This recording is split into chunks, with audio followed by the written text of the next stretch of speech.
And I'm talking about gap balancing in TK using technology. Why do we need gap balancing with technology? There's this paper by Mercury, JJ et al. About gap balancing, measured resection, and kinematic alignment, how, when, and why. And I would surely ask everyone to go through it to get an insight into the different methods of doing a TK, what method you want to use, and how you want to use it. Now, we have the mechanical alignment, which we have been using since years to come. And now functional alignment has been introduced. So what is functional alignment? It's a novel technique that utilizes robotic tools to deliver TK with the aim of respecting individual anatomic variations within specific described endpoints.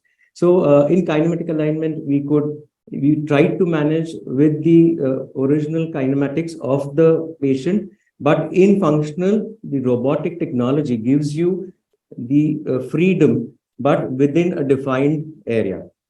So according to the paper, what is it?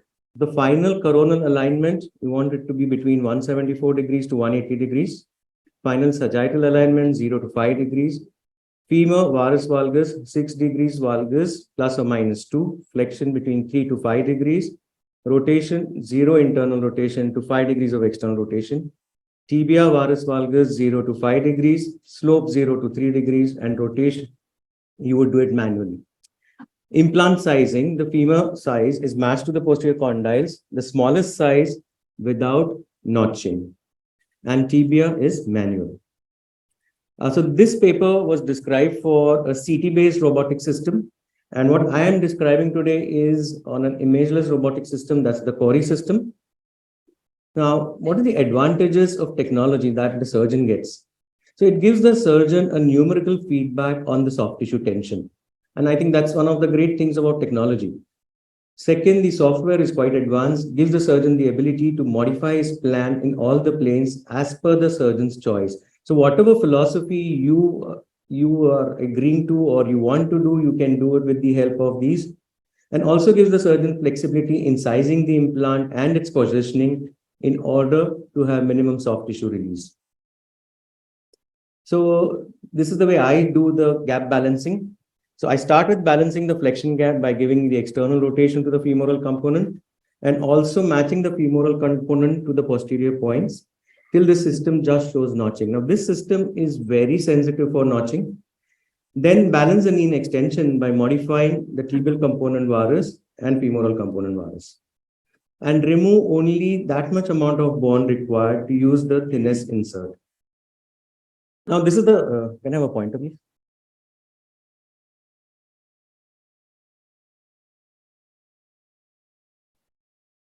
So this is the typical implant planning screen that the robot will give you. And this side will affect your extension gap and the left side will affect your flexion gap. And this is the graphical representation of what you need to do. So this is the typical screen. And whatever you modify here is going to modify your extension gap. Whatever modifications you do here in your planning is going to affect your flexion gap.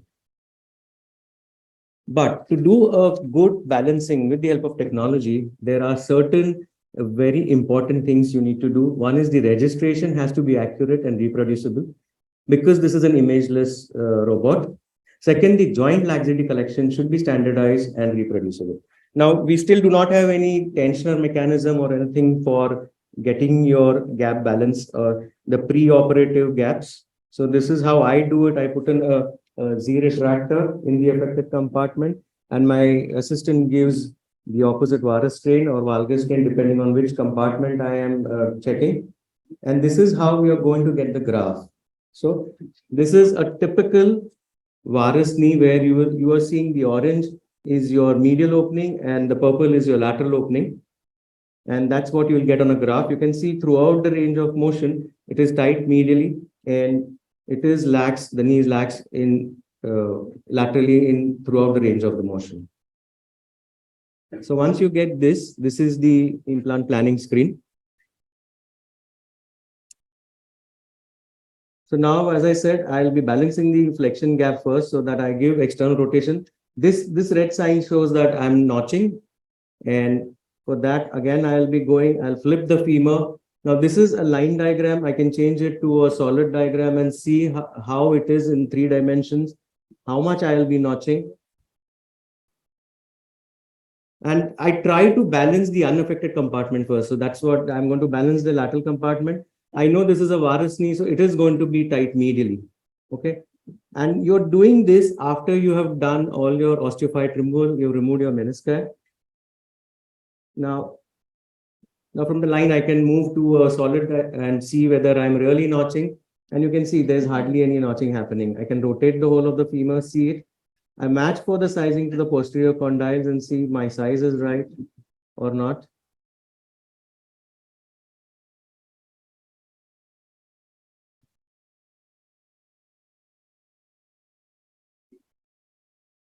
And again, I can also, if I feel my flexion gap is too loose, I can reduce my tibial slope. And you can see I have given a varus of 1 degree in the tibia and varus 1 degree of the femur, a post-op alignment of 2 degree varus. And you can see there is only maybe less than 1 degree of difference between flexion extension gap medially and laterally. And that is how I aim to do my gap balancing. And this is what I got is the final result. So this is showing 1 millimeter opening. Okay, so this is just opening laterally a little bit, and it is within a degree of like 1 millimeter of opening throughout the range of motion at 0 degrees, 60 and 120 degrees. So this is what it will give you. What you had, your pre-op alignment was 14 degrees, your planned alignment was 2 degrees, your achieved was 2 degrees, and that's the range and that's the insert thickness. That's the post-op X-ray. Now, I think these are the very basic knees which we get. You also get really bad deformities. This is like 24 degree of varus, and I'll just show you the planning for this.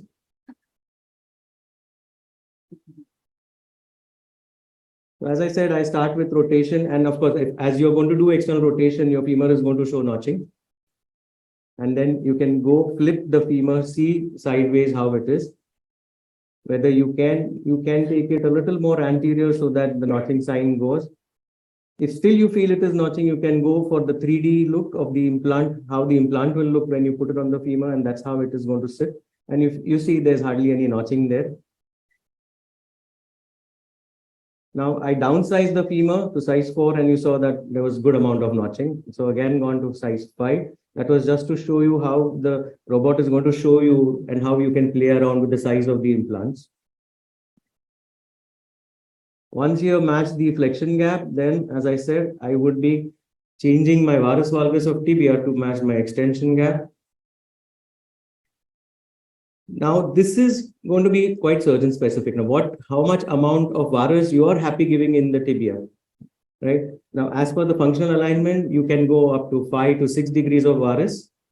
But I think I'm still quite old school, and I would rather be in the mechanical alignment group, 0, 3 degrees. Maybe if it's a real bad deformity, go 5, 6 degrees, but not more than that, because ultimately we are not putting in cartilage and bone there. We are putting in metal and plastic. And metal and plastic is going to wear differently than how a cartilage or bone is going to. And see what I've achieved. If you see, I have balanced the lateral gaps in flexion, in extension and flexion. There is hardly any difference. And you know this is a varus knee. Now, how you're going to tackle this medial tightness is up to you. As per our this thing, we do not want to do too much of medial release so that maybe the post-op pain is less. So you could do a medial reduction osteotomy, whichever principle you are believing in it. You want to do a release, maybe you want to do pie crusting, maybe. But I go and do undersize the tibia and do a medial reduction osteotomy. And this is what you got as the final result. Less than a millimeter of opening throughout the range of motion. Preoperative alignment was 24 degrees, planned was 4. I got 5 degrees, and that's the sizing.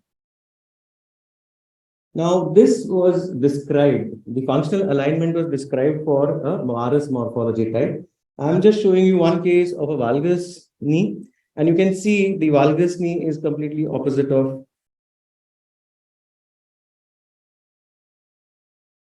Where's this video not playing?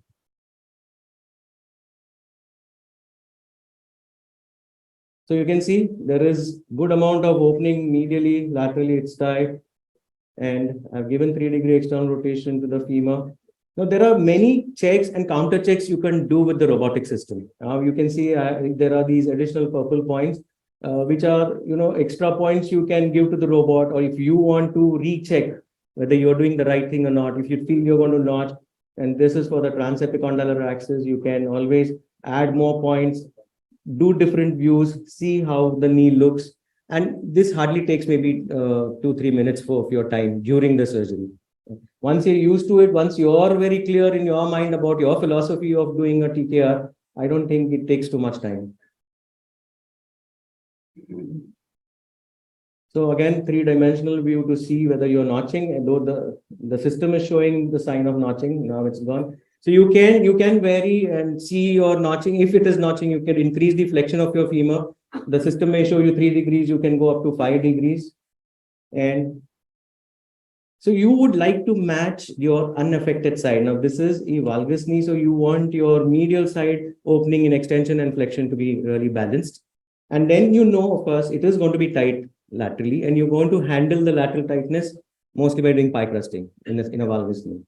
And again, so it was a pre-op alignment of 6 degrees and your planned is 3 degrees. So I still try to remain between the mechanical alignment, maybe plus or minus 3 degrees. But as I said, it all depends on the amount of deformity, the type of bones you're handling. So we have really osteoporotic bones. With like a varus knee, you have so much sclerosis on the medial side, and the lateral side is so porotic that even after taking a perfect cut, while cementing, if you're giving too much pressure, it may just press on the lateral bone. And that's the final, and that's what you've achieved post-op. So again, what I want to achieve is a millimeter of opening throughout the range of motion. Again, depending on the age of the patient, what their morphology was, how lax the knee was to begin with, and whether you want to keep the knee that tight or you want to keep a little loose, depending on the gender of the patient. So that's the final. Another bad deformity, you can see a varus, which is quite big. And I think these are kind of patients we do get 28 degree of varus. There's good demonstration for balancing. Yeah. So we just did a retrospective analysis of 100 cases of ours with robotic. And this is what we achieved, like within what we had planned alignment and what we achieved. Like 1 degree or almost like 3 degrees, we are done. There is no much difference. The femoral rotation, because we are doing the gap balancing with the help in flexion, was almost 3 degrees in 92% of patients, and maybe 2 degrees. That's very little difference. And the insert size was almost between 9 to 11, not more than that. So technology surely gives the surgeon a better quantitative insight for doing a personalized TKA for each patient. Of course, we need long-term studies on the survivorship of the implant. But as I said, I would like to go a little safe and still be within the mechanical, alignment range. But again, it's a philosophy what each surgeon wants to do. He wants to go for functional. Yeah, you're happy, go ahead and do it. Thank you. Thank you.